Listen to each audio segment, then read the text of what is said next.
Union Finance Minister Nirmala Sitharaman tabled the Union Budget 2025-2026 in Parliament on February 1st. It was divided into two parts.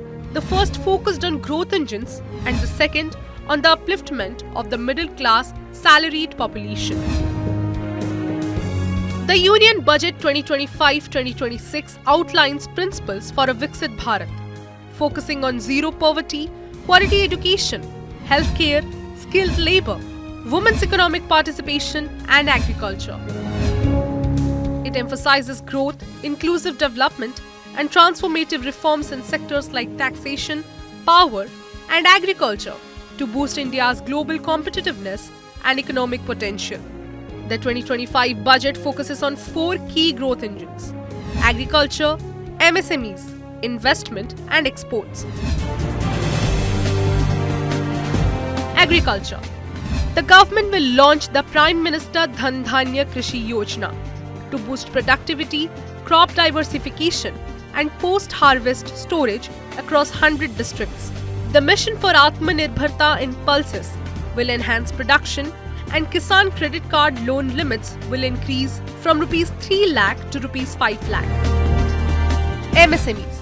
MSMEs will benefit from enhanced investment limits and new schemes for women, SC and ST first-time entrepreneurs. A national manufacturing mission will boost India's manufacturing capacity. Investment. Investment in education, infrastructure and innovation includes 50,000 Atal Tinkering Labs and broadband for rural schools. The government will also create a 3-year PPP project pipeline and a Rs 1 lakh crore Urban Challenge Fund. Exports.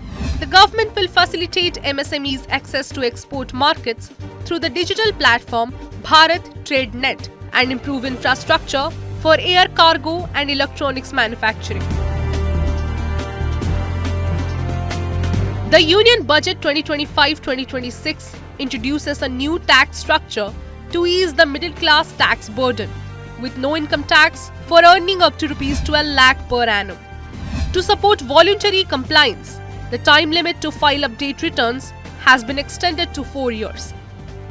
Senior citizens to benefit from higher TDS thresholds and exemption on withdrawals from National Savings Scheme accounts.